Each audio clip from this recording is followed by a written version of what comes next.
As we're looking to create a mature professional who can guide and judge the content that is being created. The argument is you still have to concentrate on building entry-level people because those entry-level people need experience to be senior. Companies will need AI. There will be a severe shortage of AI professionals.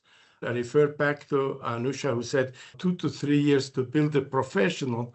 Therefore, you cannot start building a professional by the time you need it. You need to be 2, 3 years ahead. Don't plan for this year only. Don't create a workplace skills plan for this year only. Create one that is a few years ahead because it will take you years to build tomorrow's workforce. So, for example, the company that my daughter works for is a leading international consultancy, but there are a lot of people already, and the AI tools will do their job. Now, the problem with that is you might be tomorrow in a situation that you do not have the senior level people because, as I said earlier, you can't start in university. You start in kindergarten. It takes time to build people. So I would say the more you have invested in your career, the more resistant you're going to be to adopt the new things. So what I like about young people, they are hungry to learn, to make changes.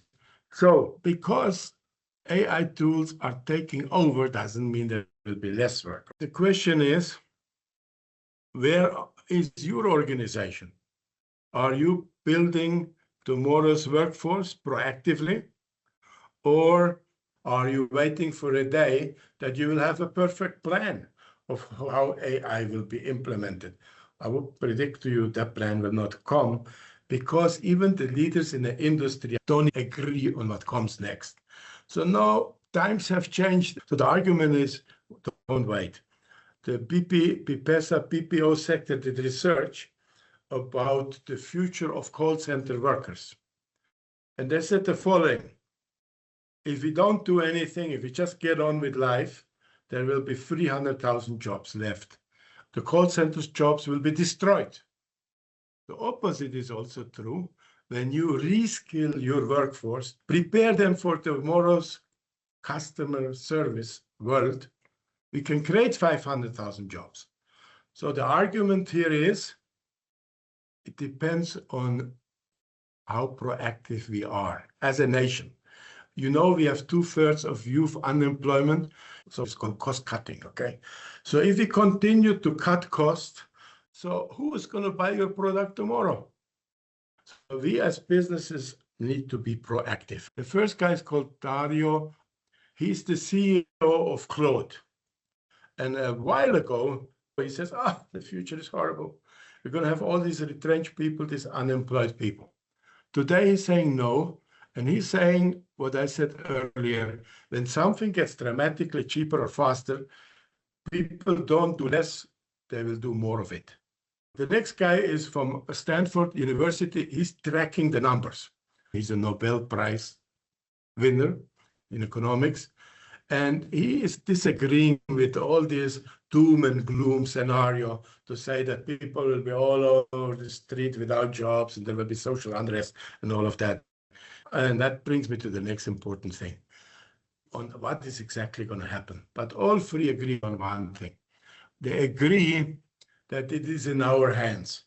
We as leaders, we as employer, we as HR practitioners have it in our hands to create tomorrow's future. We are not the victims of the future. We are the captains of the future. I would say start incorporating AI in your workplace. Start tomorrow using tools. The more you have, the more affordable something is, the more convenient, the more productive and helpful something is, people will use it more often. So because AI tools are taking over doesn't mean there will be less work, okay? So but at iFundi, we have a wonderful team of young people, but we realized recently that we still need some senior level guidance. So we hired a consultant who has been 20, 30 years in the marketing profession to guide our young team. Are you building tomorrow's workforce proactively? Are you waiting for a day that you will have a perfect plan of how AI will be implemented? I will predict to you that plan will not come because even the leaders in the industry don't even agree on what comes next.